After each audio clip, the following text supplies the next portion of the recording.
Hello friend, कैसे हैं आप लोग। आई होप आप लोग अच्छे होंगे। तो आज हम लोग पढ़ने वाले हैं मानव पाचन तंत्र के बारे में, यानी ह्यूमन डाइजेस्टिव सिस्टम के बारे में, है ना। इससे पहले क्लास में मैंने आपको मानव पाचन तंत्र की रचना के बारे में मैंने आपको बताया था। इसकी जो संरचनाएं हैं, चित्र हैं, कैसे बनाए जाते हैं, कैसे बनाएंगे आप आसानी से, इसका ड्राइंग कैसे करेंगे, इसके लिए मैं इससे पहले वीडियो में मैं बता चुका हूँ। शायद आप वो वीडियो देखे होंगे या आप नहीं देखे होंगे, तो आप एक बार ज़रूर देख लेंगे। अगर आपको वो वीडियो ना मिले तो मैं आपको डिस्क्रिप्शन बॉक्स में मैं उसका लिंक दे दूंगा, आप उसे देख सकते हैं। और आसानी से बना, बहुत ही इजीली तरीके से मैं बताया है बनाने के लिए, तो आप उसमें समझ सकते हैं, देख करके आप बना सकते हैं। ठीक है। आज हम लोग जानते हैं कि ये पाचन तंत्र है क्या। हम जब भोजन ग्रहण करते हैं वो पाचन कैसे होता है, कौन कौन से अंग उसमें कार्य करते हैं और कैसे पाचन की क्रिया संपन्न होती है। ठीक है। तो यह है पूर्णतः मानव का पाचन तंत्र, जो कि मैंने पहले भी बता चुका हूँ, फिर भी मैं आपको यहाँ पर दिखा रहा हूँ कि ये पाचन तंत्र की सारी अंग है, पाचन क्रियाओं में भाग लेने वाले अंग हैं। इन अंगों के बारे में मैं बताऊंगा कि कौन कौन से अंग हमारे पाचन क्रिया में भाग लेते हैं और किस तरह कार्य करते हैं। ठीक है। तो अगर इसमें अगर कोई प्रॉब्लम तो आप हमसे क्वेश्चन कर सकते हैं। आप कमेंट बॉक्स में आप बता सकते हैं। अगर समझने में कोई परेशानी हो तो आप बता सकते हैं। लेकिन चलिए, हम आपको कोई परेशानी होगी भी नहीं, मैं कोशिश करता हूँ। चलिए हम देखेंगे कि यहाँ पर आप कौन कौन से पाचन की क्रिया में कौन कौन से अंग भाग लेते हैं। तो हम सबसे पहले जाने कि पाचन क्रिया में पाचन जो क्रिया होती है मुख्यतः कितनी प्रक्रियाओं में होती है। देखिए, पाचन की क्रिया जो होती है मुख्यतः 5 चरणों में पूर्ण होती है। 5 चरण में क्या, कौन कौन से 5 चरण है इसमें, तो 5 चरण में है। पहला जो है चरण है जिसको हम कहते हैं भोजन का अंतर्ग्रहण, अर्थात भोजन जो करना, जो भोजन हम लेकर के मुंह में अंदर रखते हैं उसको हम कहते हैं अंतर्ग्रहण, अपने अंदर करते हैं, तो इसको कहते हैं अंतर्ग्रहण। तो पहली क्रिया होती है अंतर्ग्रहण की। दूसरी क्रिया होती है जब हम भोजन ग्रहण करते हैं, तो भोजन मुंह में जब चबाने लगते हैं, चबाने के साथ तो क्या होता है, पाचन की क्रिया स्टार्ट हो जाती है। तो पचना, भोजन, पाचन की क्रिया चालू हो जाती है। तो दूसरी क्रिया है पाचन की क्रिया। उसके बाद तीसरी क्रिया, जब भोजन पाचन की क्रिया समाप्त हो जाती है, तो भोजन जो पचता है, तो भोजन से जो एंजाइम वगैरह जो तैयार होते हैं, पाचन की क्रिया में बहुत सारे एंजाइम्स कार्य करते हैं, बहुत सारे इसमें जो एंजाइम्स वगैरह है जो है वो कार्य करते हैं। और पोषक तत्व जो इसमें हम जो भोजन के रूप में करते हैं उनमें भी कई अभिक्रियाएं होती हैं। तो उन सारी अभिक्रिया के बाद उसमें जो मूल रूप से हमें जरूरत शरीर के लिए जो आवश्यक होते हैं वो अंग क्या करते हैं, उसको अवशोषित कर लेते हैं। अर्थात इस क्रिया को कहते हैं अवशोषण। क्या कहते हैं, अवशोषण। तो तीसरी क्रिया क्या है, अवशोषण करना। अब है चौथी क्रिया। चौथी क्रिया क्या होती है, जो भोजन जो हम अवशोषण हुआ, जो पोषक तत्व अवशोषित करते हैं उनको पूरे शरीर में फैलाना, पहुंचाने की क्रिया, इसको कहते हैं स्वांगीकरण। क्या कहते हैं, स्वांगीकरण कहते हैं। उसके बाद अंतिम क्रिया होती है जो अवशिष्ट बच जाते हैं, वो अवशिष्ट जो बचे अवशिष्ट उसको त्याग देते हैं, यानी कि बहिष्कृत कर देते हैं, बाहर कर देते हैं, उसको हम कहते हैं यानी कि मल प्रत्याग। ठीक है। तो इन 5 क्रिया चरणों में हमारा पाचन की क्रिया संपन्न हो जाती है। ठीक है, समझ गए होंगे कौन कौन सी क्रिया है, याद रखिएगा। अंतर्ग्रहण, पाचन, अवशोषण, स्वांगीकरण और त्याग, परित्याग, यानी कि जो मल जो है उसको त्याग करना। ये 5 क्रियाओं में हमारी ये सारी संरचनाएं खत्म होती है, यानी कि प्रक्रिया खत्म होती है। तो चलिए हम ये पाचन की क्रिया कहाँ से शुरू होती है, कैसे शुरू होती है, तो हम इसको ध्यान से देखेंगे, इसको समझेंगे। मैं बारीकी से एक एक पार्ट को मैं एक एक अंगों को मैं के बारे में बताऊं कि क्या कार्य करते हैं और कैसे पाचन क्रिया संपन्न होती है। तो चलिए सबसे पहले हम जानते हैं कि पाचन अंतर्ग्रहण के बारे में। तो अंतर्ग्रहण क्या होता है, अंतर्ग्रहण कहाँ से होता है, मुख से होता है। क्या होता है, मुख से होता है। तो मुख, यानी इसको हम मुख गुहा भी कहते हैं। क्या कहते हैं, मुख गुहा कहते हैं। यानी कि यह है क्या है, मुख है, हमारा मुख है, मुख का मुख गुहा, जो आंतरिक हिस्सा, इसमें बहुत सारे दांत होते हैं। दांत जो होते हैं वो चबाने का काम करते हैं, भोजन को छोटे छोटे टुकड़े में बांटने का काम करते हैं। तो इनमें बहुत सारे दांत का अलग अलग प्रकार होते हैं। तो इन प्रकारों को मैं नेक्स्ट वीडियो में, जब इसके पर्सनली एक वीडियो में मैं आपको दांत के बारे में पूर्णतः बता दूंगा। तो अभी हम चलते हैं यहाँ। यह तो क्या करता है, भोजन को अंतर्ग्रहण यानी कि मुंह में रखते हैं। तो भोजन आप देखते हैं, जैसे भोजन रखते हैं तो उसमें क्या होता है, भोजन गीला हो जाता है। क्या हो जाता है, गीला हो जाता है। ठीक है। भोजन कैसे, जितना आप मुंह को चलाते हैं उतना ही भोजन क्या होता है, गीला होने लगता है। मुंह पानी भरने लगता है और भोजन लसलसा हो जाता है और एकदम मुलायम होने लगता है। तो वो जानते हैं क्या होता है? वो होता है लार। हमारे शरीर उसको हम साधारण भाषा में हम जानते हैं कि क्या कहते हैं उसको? लार कहते हैं। क्या कहते हैं? लार। तो ये लार कहाँ से आता है पता है? ये होता है लार ग्रंथि। ये कहाँ से, ये क्या होता है? ये होता है लार ग्रंथि। ये है लार ग्रंथि, इसको कहते हैं लार ग्रंथि। ठीक है, तो लार ग्रंथि कहाँ से, ये जो है ये लार ग्रंथि है। ठीक है, ये लार ग्रंथि, लार ग्रंथि से हमारा लार स्रावित होता है। लार ग्रंथि से क्या होता है? लार स्रावित होता है। और लार स्रावित होने के, लार में क्या पाया जाता है पता है? लार में पाया जाता है टाइलिन नामक एंजाइम। क्या पाया जाता है? टाइलिन, टाइलिन नामक एंजाइम पाया जाता है। ठीक है, ये टाइलिन नामक एंजाइम पाया जाता है।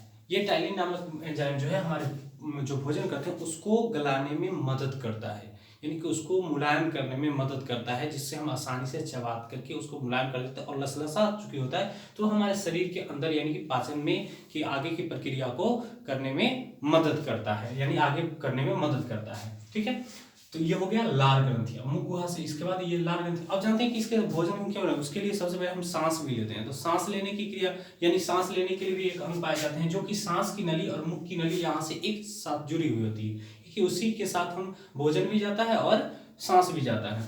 तो यहाँ हम क्या करते हैं? इसको हम कहते हैं नसिका। क्या कहते हैं? नसिका कहते हैं। क्या कहते हैं?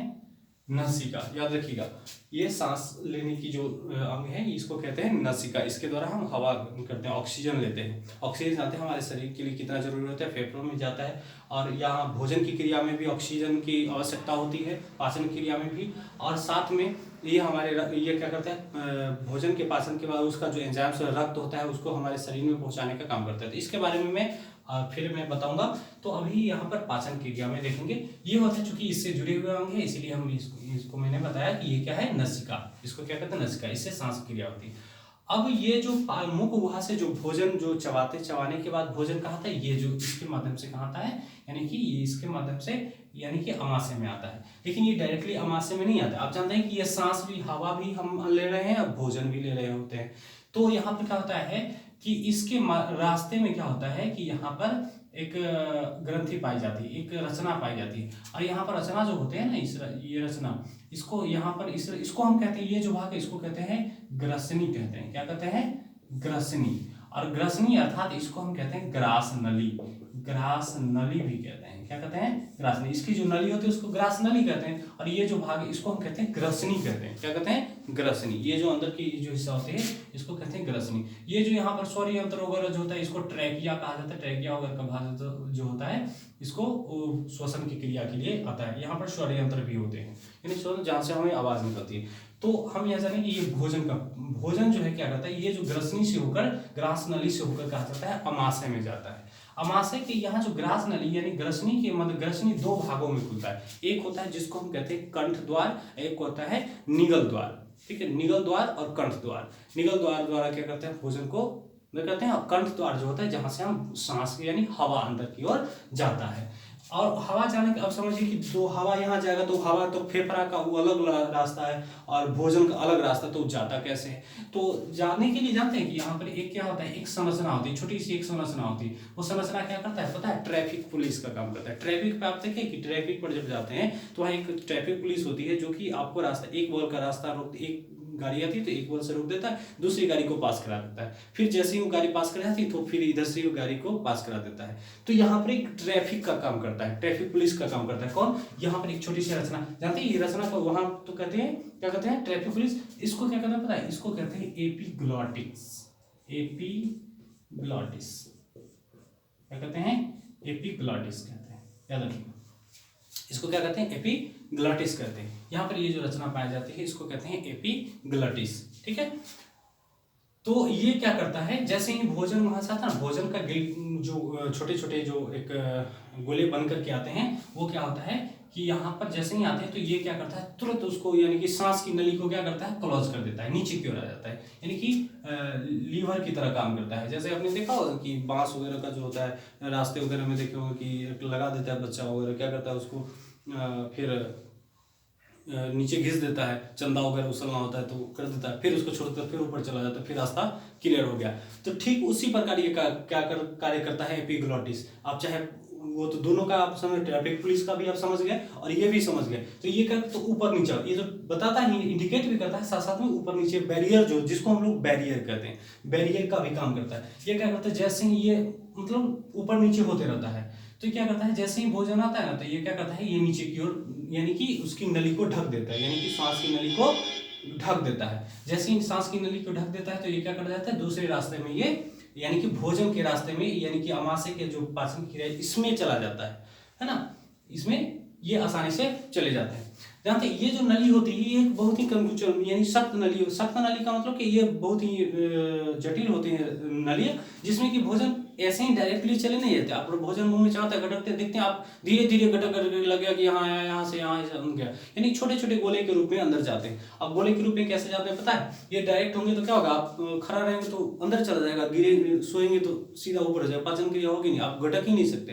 किसी अगर सो करके आप चाहें गटकना कोई भी भोजन को, तो आप गटक पाएंगे नहीं, गटक पाएंगे, क्योंकि ये इसमें तो इसके लिए क्या होता है पता है, इसमें ये जो सख्त होते हैं, तो उस सख्त होने के कारण ही भोजन हम सोए हुए रहे चाहे कैसे रहे, आप आसानी से भोजन को अंदर गटक लेते हैं, अंदर चले जाते हैं। क्यों, क्योंकि जानते हैं ये जो होता है ना, बहुत ही सरल, ये जो होता है इसके यानी कि फैलने, सिकुड़ने और फैलने का काम करता है, जिसमें कहते हैं क्रमकुंचन की क्रिया होती है। संकुचन क्या है, क्रमकुंचन की क्रिया होती है। क्रमकुंचन क्या होता है पता है, जैसे कि आपने एक चीज देखा, एक और उदाहरण आप समझ सकते हैं कि आपने कभी स्नैक वगैरह को, तो कैसे ना सांप को देखा होगा आपने कि मेढक उड़क को खाते हुए, मेढक क्या करता है, पकड़, जैसे ही मेढक आता है, मुंह इतनी होता है सांप, लेकिन ये क्या करता है, मेढक जैसे ही आता है तो ये बड़ा कर लेता है, ये क्या कर लेता है, बड़ा कर लेता है, और बड़ा जैसे ही ये फैला फैला कर बड़ा कर लेता है, और इसको अंदर कर लेता है, ढक जबरदस्ती अंदर कर लेता है, और जैसे ही अंदर करता है, ये धीरे धीरे देखिएगा ऐसे ऐसे फूलते फूलते फूलते फूलते यहाँ तक चलाता है, उसके अंदर तक पहुंच जाता है, और इधर से फिर क्या होता है, ये पिचक जाता है। अंदर कैसे जाता है पता है, ये उधर गया और इधर गया, कि इधर से ये पिचक गया और ये आगे की ओर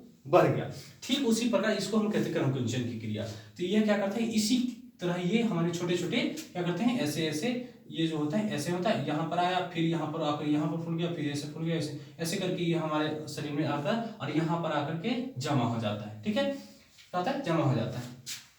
तो ये समझ में आ गया आपको। इस तरह से स्नैक के बारे में आप समझते, मेढक को तो देखे होंगे कि ये खा लेगा, बीच में इतना मोटा हुआ, अब चला ही नहीं होगा उसको, अब जब तक उसको पूरा पाचन नहीं करेगा तब तक वो चलेगा ही नहीं, किसी तरह घिसक घुसक करके अपना जान बचाता है उसे। ठीक है, तो यहाँ पर आप जानेंगे ये जो है, तो यहाँ से नली से आ जाते, अब ये भोजन कहाँ जाता है, ये भोजन आ जाता है कहाँ, यहाँ से आने के बाद यहाँ आ जाता है, ये जो आप देख रहे हैं, ये जो थैली जो संरचना देख रहे हैं, इसको कहते हैं अमाशय। क्या कहते हैं, अमाशय। ये अमाशय क्या है, ये अमाशय में भोजन आकर क्या होता है, जमा, जितना भी खाते हैं वो डायरेक्टली पच नहीं है, वो क्या होता है, रोकने की तो जगह होगी ना, थैली जमा जमा करते हैं, अब टूस टूस के जितना होता है कारपेट खा लेते हैं, जो भी मिलता है एकदम। अब ये क्या होता है, यहाँ पर आकर के जमा हो जाता है। अब यह यहाँ से पाचन क्या होता है, ये लगभग 3-4 घंटा तक यहाँ स्थिर रहता है। ठीक है, 3-4 घंटा तक आकर के तब कहते हैं हमारा पेट भरा हुआ है, एकदम रिलैक्स में रहते हैं। तो यहाँ क्या होता है कि यह भोजन यहाँ पर इकट्ठा होता है, और इसमें जानते हैं कि इसमें क्या होता है कि इसमें पाए जाते हैं जठर ग्रंथि, इसको हम जठर ग्रंथि या ग्रहणी जो होता है, ग्रहणी कहते हैं, ग्रहणी यानी जठर, और जठर ग्रंथि अर्थात इसकी अंदर जो रचना होती है उसको हम कहते हैं जठर, अर्थात इसमें पाए जाते हैं जठर ग्रंथि कहते हैं, जठर ग्रंथि कहते हैं, जठर ग्रंथि कहते हैं। ठीक है, तो ये जठर ग्रंथि क्या करता है, इसमें जठर रस स्रावित होते हैं। क्या होते हैं, जठर रस स्रावित होते हैं। ठीक है,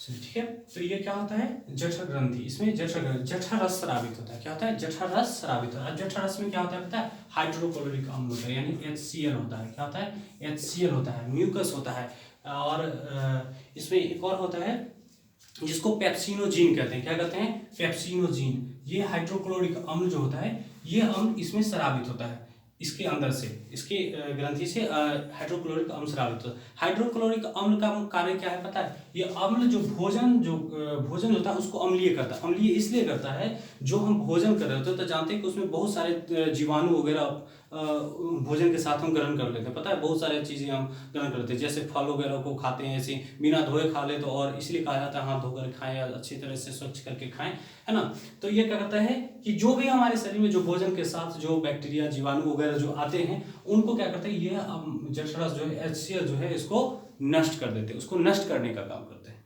समझ में आ रहा है? तो इसको जब नष्ट कर देते हैं, और इसमें बहुत सारे, इसमें कुछ पदार्थों का यानी प्रोटीन्स वगैरह वसा वगैरह का भी कुछ पाचन क्रिया स्टार्ट हो जाती है, यानी कि यहाँ पाचन क्रिया लगभग होने लगती है। उसके बाद ये जब अम्लीय हो जाता है, कुछ चीज़ों को तोड़ने वगैरह का काम करता है, यानी कि जो उसके जो एंजाइम्स वगैरह उसको तोड़ने का काम करता है। उसके बाद क्या होता है कि ये जो जब अम्लीय हो जाता है, अम्लीय होने जब भोजन पूर्णतः से शुद्ध हो जाता है, यानी कि साफ हो जाता है, कि बैक्टीरिया मुक्त हो जाता है, तो ये क्या होता है कि यहाँ पर ये जो आप देख रहे हैं ये है यकृत, इसको कहते हैं यकृत, इसको कहते हैं यकृत। ये जानते हैं हमारे शरीर, मानव शरीर का सबसे बड़ी ग्रंथि है यकृत, जिसको हम लीवर कहते हैं। क्या कहते हैं? लीवर। ये मानव शरीर का सबसे बड़ी ग्रंथि है। यह ग्रंथि लगभग, इसकी वजन जानते हैं 1.5 kg यानी कि 1.5 kg के करीब में होता है ना, 1.5 kg। ये हमारे शरीर की सबसे बड़ी ग्रंथि है।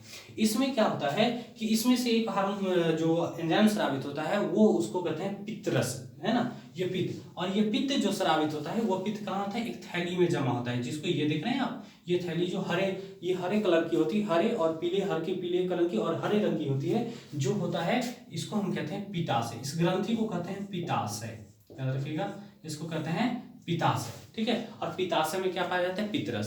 पित्तरस क्या होता है? ये क्षारीय होता है। क्या होता है? क्षारीय होता है। ये क्षारीय होने के कारण जैसे इसमें जो भोजन, ये अम्लीय भोजन है, जब यहाँ ये आगे की ओर बढ़ता है तो ये क्या करता है कि ये छोटी आंत में जाने की क्रिया, जो आप जानते हैं कि ये छोटी आंत में जाती है, यहाँ से भोजन कहाँ जाता है? छोटी आंत में। तो ये जो भोजन इसके लाइन से जुड़ा होता है, और ये जो अम्लीय भोजन है उसमें इसको पित्त जो है पित्तरस को स्रावित करता है, जिससे भोजन क्षारीय हो जाता है। और जो बचे हुए, इससे जो बचे हुए भी जो कुछ बैक्टीरिया वगैरह होते हैं, ये क्या करते हैं? पित्त जो है उसको साफ कर देता है, पित्तरस जो होता है उसको और साफ कर देता है। और इसमें वसा प्रोटीन की क्रिया इसमें जो है, इसमें भी तोड़ने का, विघटन करने का काम करता है। ठीक है। जिसके कारण उसके जो एंजाइम्स और जो एंजाइम्स है उस पर कार्य करना स्टार्ट कर देते हैं। और यहाँ तो इससे पहले जो है जो टैलिन वगैरह वो तो उधर ही उसकी क्रिया समाप्त हो जाती है। ठीक है। तो यहाँ से क्या होता है कि ये पित्तरस स्रावित होकर के इसमें क्या होता है, इसको क्षारीय बना देता है। क्षार इसका जो होता है, पित्त का जानते हैं, इसका लगभग 7.7 के करीब में इसका pH होता है। ये क्षारीय होता है। इसको भोजन को क्षारीय बनाना इसका मुख्य कार्य होता है। ठीक है। तो ये जब क्षारीय बनाते हैं तो आगे की क्रिया, पाचन क्रिया संपन्न होती है। उसके आगे एक क्या होता है, ये होता है, ये जो आप ग्रंथि देख रहे हैं इसको कहते हैं अग्न्याशय। क्या कहते हैं? अग्न्याशय कहते हैं। ये अग्न्याशय जो होता है इसको कहते हैं अग्न्याशय, अग्न्याशय। ठीक है। अग्न्याशय ये जो होता है अग्न्याशय, अग्न्याशय से भी बहुत सारे एंजाइम स्रावित होते हैं। अग्न्याशय से बहुत सारे एंजाइम स्रावित होते हैं, जैसे एप्सिन, न्यूक्लियस, ये सभी जो न्यूक्लियस जो, सॉरी, इसको कहते हैं हम न्यूक्लियस, यानी कि न्यूक्लियस जो होता है, ट्रिप्सिन होता है, न्यूक्लियस होता है, लाइपेस होता है, ये सभी जो होते हैं, एमाइलेस होता है, ये सभी कहाँ किससे स्रावित होते हैं? अग्न्याशय से। कहाँ से? अग्न्याशय से स्रावित होते हैं। ये सभी पाचन की क्रिया में मदद करते हैं। जो एंजाइम्स होता है वो एंजाइम्स को, इसको क्या करते हैं, एंजाइम्स में मिल करके उसमें अभिक्रिया करके उसको बदलने का काम करते हैं। ठीक है। तो ये पाचन क्रिया में मदद। अब ये तीनों का जो जुड़ा होता है, ये कहाँ जुड़ा होता है पता है? ये छोटी आंत से जुड़ा होता है। ये जो आप देख रहे हैं, ये जो संरचना है इसको कहते हैं छोटे। इसके ये ऊपरी संरचना जो है ना, इसको कहते हैं बड़ी आंत। ये इसमें नहीं आता भोजन, इसके पीछे से, यानी इसके नीचे से क्या होता है, ये भोजन आता है छोटी आंत में। इसको कहते हैं छोटी आंत। क्या कहते हैं? छोटी आंत कहते हैं, छोटी आंत। ठीक है। छोटी आंत जो होता है, छोटी आंत में भोजन का पाचन की क्रिया, यानी पूर्णतः जो भोजन यहाँ से पचने, यहाँ से सब एंजाइम्स आए और यहाँ आकर के सब इसमें क्या हो रहा है, मिल रहे हैं। यानी अब यहाँ क्या हो रहा है, मिक्सर का काम कर रहा है, मिलने का काम कर रहा है, सब मिल रहा है और मिलकर घुलने का काम करा रहा है, पूरा घुल रहा है। ठीक है। इसमें भी जो है छोटी आंत जो होती है 3 भागों में होती है। इसको कहते हैं ग्रहणी, एक होता है जिसको हम ग्रहणी कहते हैं, ग्रहणी, है ना। दूसरा कहते हैं जिसको हम कहते हैं जेनूनम, और एक होता है जेनूनम, और एक जो होता है उसको हम क्या कहते हैं पता है? उसको कहते हैं इलियम। क्या कहते हैं? इलियम, इलियम कहते हैं। तो ये जो है आप तीनों, ये तीन भागों में इसके 3 द्वार हो जाते हैं, है ना। तीन तरह से खंड मिल जाते हैं, जिसको हम कहते हैं, यानी ये 3 भागों में हो जाते हैं। यानी छोटी आंत कितने भागों में होते हैं? 3 भागों में। तो याद रखिएगा ग्रहणी, इलियम और जेनुनम, ठीक है। तो इन सभी से जो है इसके आंतरिक हिस्सा जो है, इनको आंतरिक हिस्सा से एक इसके ये सारे एंजाइम तो इसमें आए ही, पाचन क्रिया में भाग लिए, साथ ही इसके साथ क्या होते हैं, इसमें आंतररस स्रावित होता है। क्या होता है? आंतररस स्रावित होता है, जो कि पाचन की क्रिया में पूर्ण मदद करता है। और यह पूर्णतः भोजन जितने भी जो भी हम खाते हैं वो सभी आकर के कहाँ जाते हैं, यहाँ पर डाइजेस्ट हो जाता है ना। यानी कि पूर्णतः पाचन की क्रिया समाप्त हो जाती है।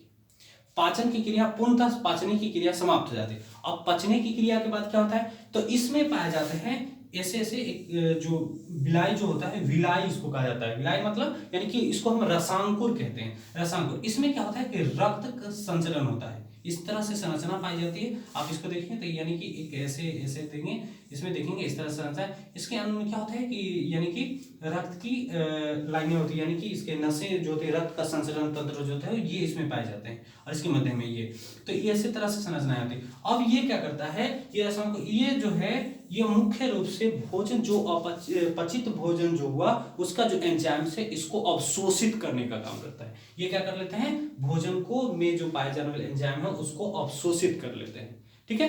अवशोषित करने के बाद ये आपको मैंने बताया था अवशोषण की क्रिया, तो ये क्या होता है, अवशोषण कर लेते हैं, अर्थात भोजन का पाचन यहाँ पूर्ण हो जाता है। और जो भोजन का पाचन जो होता है, जो ये अवशोषित कर लेते हैं, तो आप जानते हैं ये जो मैंने आपको रक्त, इसमें जो रक्त की लाइनें उसमें वो क्या होते हैं, मिक्स हो जाते हैं, मिल जाते हैं। और जब वहां से वो रक्त में मिल जाते हैं, तो रक्त में मिलने के बाद वो रक्त क्या क्या करता है पूरे शरीर में, यानी कि फिर वहां किडनी वगैरह फिल्टर उल्टर करते हुए पूरे शरीर में पहुंचा देता है, ठीक है। तो इसको हम कहते हैं स्वामीकरण, अर्थात इसको हम यानी कि पाचन की क्रिया यहाँ पर संपन्न हो जाती है, और उसके बाद ये अवशोषित यानी जो एंजाइम होते हैं अवशोषित हो जाते हैं।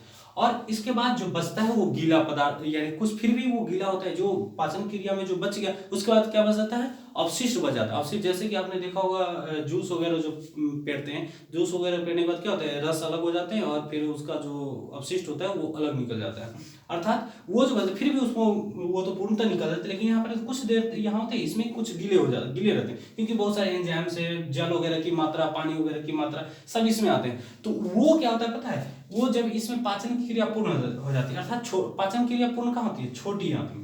जब ये पूर्णतः पाचन हो जाते हैं, पाचन के बाद ये जो बचता है उसको जो छोटे छोटे टुकड़े जो बचते हैं वो सभी सारे टुकड़े इधर उधर सब फैले हुए होते हैं, उसको हम कहते हैं चाइल कहते हैं। क्या कहते हैं, चाइल, याद रखिएगा क्या कहते हैं, चाइल।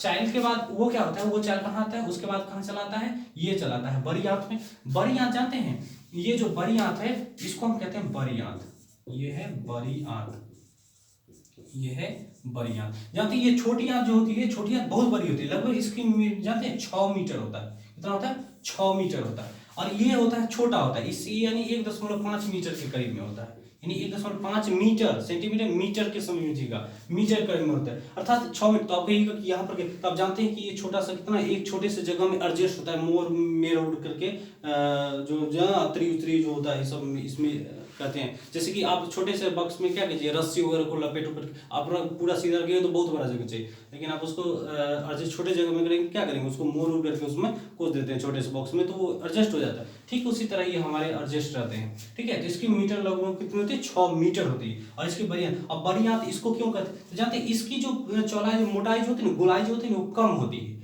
और इसकी जो मोटाई जो होती है ये अधिक होती है। इसी के आधार पर इसको बड़ी आंत कहा जाता है, ठीक है। तो ये है बड़ी। अब ये क्या करता है, छोटी आंत से भोजन कहाँ चलाता है, बड़ी आंत में, जो अपचा भोजन, जो अपचित है, जो नहीं मतलब पाचन क्रिया जो उसमें पूरा खत्म, जिसको हम लोग क्या कहते हैं, सिट्ठी जो कहते हैं ना, याद रखिएगा, उसको क्या कहते हैं, वो बच करके कहाँ चलाता है, बड़ी आंत में।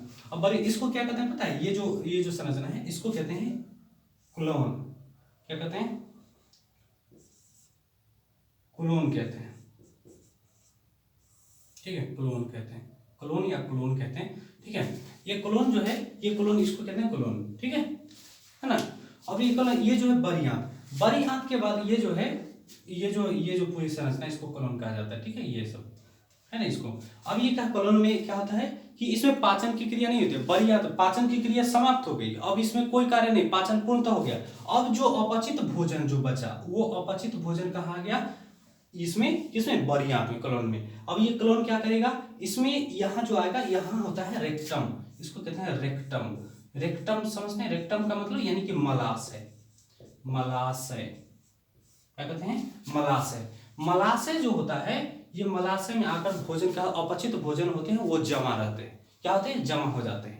और इसमें उससे पहले क्या होता है कि ये जो क्लोन वगैरह देखते हैं ये बरियात में, इसमें जो जितने भी वो जो आपने देखा कि जो जल वगैरह की मात्रा जो मिले हुए हैं जो कि पूर्णतः सूखे, वो क्या करता है, इसमें जैसे ही आता है तो इसका जो कार्य है, बड़ी आंत का कार्य है, इसमें का कार्य है कि उसमें जो जल की मात्रा है उसको फिर क्या कर लेना, खींच लेना, यानी अवशोषित, जल को अवशोषित कर लेना। और जल को अवशोषित करके उधर प्यूरिफाई करके उधर कर देता है, वो ब्लडर यानी कि हमारा जो यूरिन के लिए यूरेथ्रम में भेज देता है उधर। और ये क्या करता है, बाकी वो बच जाता है सूखा हुआ, एकदम सूखा हुआ हो जाता है, सूख जाता है, यानी कि मतलब खूब पूरा सूखा हुआ नहीं लेकिन गीला भाग ये इसमें, यानी कि जल का जो अधिक मात्रा में जल होते हैं वो अवशोषित कर लेता है। और अवशोषित करने के बाद क्या कर लेता है कि यह फिर जब यहाँ आकर रेक्टम में यानी कि मलाशय में जाकर क्या होता है, जमा हो जाता है। जमा होने के बाद क्या होता है कि समय समय पर ये जो है इसको कहते हैं मल द्वार, एनस कहा जाता है, यानी कि मल द्वार कहा जाता है, इसको कहते हैं मल द्वार, याद रखिएगा, कहने होगा तो ये सोचिए, इसको देखिए मल द्वार कहते हैं, मल द्वार। ये जो मल द्वार है इसके माध्यम से समय समय पर ये मल द्वार खुला हुआ नहीं होता, ये बंद होते हैं, यहाँ पर मल बंद होते हैं, ये बंद होते हैं। जब आप जाते हैं वॉशरूम जाते हैं यानी टॉयलेट जाते हैं, लैट्रिन रूम जाते हैं, तो तब जाकर के यहाँ पर अपनी शरीर मानसिक क्रिया के द्वारा यहाँ पर क्या करते हैं, हम जानते हैं कि जब ये यहाँ पर एकत्रित अधिक मात्रा में हो जाती है तो हमारा दिमाग जो होता है तुरंत सेंसिटिव कर देता है कि चलो अब जल्दी है वहाँ पहुँचना है।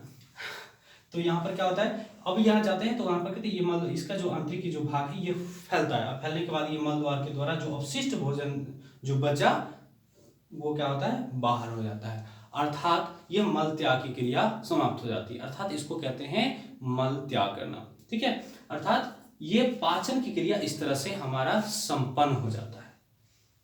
ठीक है, समझ में आ रहा है। चलिए अब ये संपन्न हो जाएगा, ये जो आप देख रहे हैं ये जो छोटा भाग, अब एक बात आता है कि ये जो है, ये जो आप देख रहे हैं छोटा सा ये जो हिस्सा, ये लंबा, ये जानते हैं क्या है, इसको कहते हैं हम अपेंडिक्स कहते हैं। क्या कहते हैं, अपेंडिक्स। क्या कहते हैं, अपेंडिक्स, अपेंडिक्स कहते हैं, याद रखिएगा, इसको कहते हैं अपेंडिक्स। ये जो अपेंडिक्स है ना, ये कोई काम का नहीं, इसका कोई लेना देना नहीं, इसका कोई कार्य नहीं है, कुछ नहीं करता, ये सीधा यहाँ पर ही रहता है यह। लेकिन ज्यादातर ये लोग वहां नहीं पहुंचा देता। हानि कैसे पहुंचाता है पता है, ये हानि क्या करता है कि कभी कभी इसका जो कण है ना इसमें पहुंच जाता है, यानी किसी कारणवश या किसी तरह से यहाँ पर आ जाता है, तो ये क्या मोटा हो जाएगा, मोटा होने के बाद ये क्या हो जाएगा, इतना दर्द करेगा, बहुत तेज दर्द करता है। तो जैसे तेज दर्द करेगा ना, अब डॉक्टर के जाइए, इसको हटाओ काट करके, तुरंत क्या करेगा, उसको काट कर हटा देगा, जिसको हम लोग कहते हैं ना पेंटिक्स का, लोग साधारणतः अपेंडिक्स पेंटिक्स का देते हैं, पेंटिक्स का ऑपरेशन हुआ, पेंटिक्स का ऑपरेटर, यानी कि अपेंडिक्स, इसको कहते हैं अपेंडिक्स कहते हैं। क्या कहते हैं, अपेंडिक्स कहते हैं। और ये अपेंडिक्स को काट कर हटा दिया, इसका कोई कार्य नहीं, इसको ये रहे तैयो नहीं रहे तैयो, इसको कोई लेना देना नहीं है। ठीक है, तो ये अपेंडिक्स होता है यहाँ पर, यानी उसके भाग जो होता है उसको अपेंडिक्स कहते हैं, इसका कोई कार्य नहीं है, ये अवशेषी अंग कहलाता है, यानी कि अवशेषी अंग मतलब इसका कोई लेना ही देना नहीं है, इसको ये हो सकता है इसको खत्म हटा दें तो भी कोई फर्क नहीं पड़ता है। ठीक है, तो ये होता है अपेंडिक्स, समझ में आया। तो पाचन की क्रिया ये समझ में आ गया, पूर्णतः मुंह से लेकर के यहाँ तक समझ में आ गया। अब समझिए, फिर एक बार आपको यहाँ समझ सकते हैं कि पाचन कहाँ से शुरू होता है, मुख से, मुख से बाद यहाँ पर क्या होता है, यानी एपिग्लोटिक्स जो भोजन भेजता है कहाँ भेजता है, अमाशय में, अमाशय से कहाँ जाता है, छोटी आंत में, छोटी आंत से कहाँ जाता है, बड़ी आंत में। समझ में आ रहा है, ये क्लियर हो गया, पाचन की क्रिया पूर्णतः समझ में आ गए होंगे। अगर किसी तरह का कोई क्वेश्चन हो तो आप बता सकते हैं, पूछ सकते हैं आप। चलिए, तो अब जानते हैं, ये तो आपने पूर्णतः व्याख्या आपने समझ गया। ठीक, ये जानते हैं आप, एक और चीज मैं बोल के आया था, देखिए आप यहाँ पर देखेंगे कि ये जो ग्रंथि है ना, लार ग्रंथि, ये जानते हैं 3 जोड़ी लार ग्रंथि पाए जाते हैं। लार ग्रंथि कितने पाए जाते हैं, 3 जोड़ी लार ग्रंथि पाए जाते हैं, है ना। क्या कितने जोड़ी, 3 जोड़ी लार ग्रंथि पाए जाते हैं। अब कौन कौन से लार ग्रंथि पाए जाते हैं, जिसमें जिसको हम एक जो ग्रंथि होती है जिसको हम कहते हैं पेरियोटिड ग्रंथि। क्या कहते हैं, पेरियोटिड ग्रंथि। जो 3 जोड़ी जो लार ग्रंथि होते हैं उसमें पेरियोटिड ग्रंथि, सब मैंडिबुलर ग्रंथि और सब लिंगुअल ग्रंथि। ठीक है, सब लिंगुअल, सब मैंडिबुलर और पेरियोटिड ग्रंथि, ये 3 जोड़ी ग्रंथियां पाई जाती है, जो कि यहाँ लार स्रावित तरह तरह अलग अलग एंजाइम जो है उसमें स्रावित करते हैं, पाचन क्रिया में भाग लेता है। ठीक है, तो ये आपको पाचन क्रिया पूरा समझ में आ गया। देखिए एक और हार्मोन जो होता है, आप हार्मोन समझे होंगे कि हार्मोन एक होता है जो इंसुलिन। इंसुलिन जानते हैं इंसुलिन क्या होता है? इंसुलिन ये अग्न्याशय के ग्रंथि से जो स्रावित होने वाले एक हार्मोन जो है उसको हम कहते हैं इंसुलिन। इंसुलिन क्या करता है पता है? शर्करा की यानी कि जो ग्लूकोज यानी चीनी की जो मात्रा होती है हमारे शरीर में भोजन के द्वारा जो मीठा पदार्थ जो है उसका पाचन में सबसे महत्वपूर्ण भूमिका कौन निभाता है? इंसुलिन। इंसुलिन अगर किसी कारणवश अगर कम स्रावित होता है या स्रावित नहीं हो पाता है, यानी कम मात्रा कम हो जाती है, तो हमारे शरीर में पाचन यानी शर्करा का पाचन कम हो जाता है, सही से नहीं हो पाता है, जिसके कारण हमारे शरीर में शर्करा की मात्रा बढ़ जाती है और उसको हम कहते हैं मधुमेह अर्थात चीनी का बीमारी या शुगर कहते हैं या हम डायबिटीज कहते हैं। याद रखिएगा क्या कहते हैं? डायबिटीज। तो किसके कारण होता है? इंसुलिन। इंसुलिन अगर कम स्रावन होने लगे तो कम स्रावित होने से क्या होता है कि हमारे शरीर में शर्करा की मात्रा बढ़ जाती है, जिसके कारण हमें मधुमेह नामक बीमारी हो जाती है, यानी जिसको हम डायबिटीज कहते हैं। और ये डायबिटीज जब हो जाती है तो हमें अलग से इंसुलिन लेने की सलाह देते हैं, या जो डॉक्टर होते हैं इंसुलिन का इंजेक्शन, बहुत लोगों को तो इंसुलिन का इंजेक्शन रोज इंजेक्शन दिया जाता है, और चाय कुछ खाने में पीने में मीठ चीज से तो उसको मतलब जीना मुश्किल हो जाता है। तो ये क्या होता है फिर इसको जो है इंसुलिन, इसमें और भी बहुत सारे हार्मोन जो मैंने आपको पहले बता दिए, तो मैंने आपको याद आ गया तो ये मैं बता दिया कि इसमें इंसुलिन जो होती है यही ग्रंथि होती है। और इससे रोग कौन से होते हैं? कम स्रावन से मधुमेह रोग होता है। ठीक है, तो अब चलते हैं इसका, ये तो आपने पूरा व्याख्या समझ लिया। अब इसमें से ऑब्जेक्टिव क्वेश्चन कौन कौन से आते हैं ये क्वेश्चन आपको समझते हैं।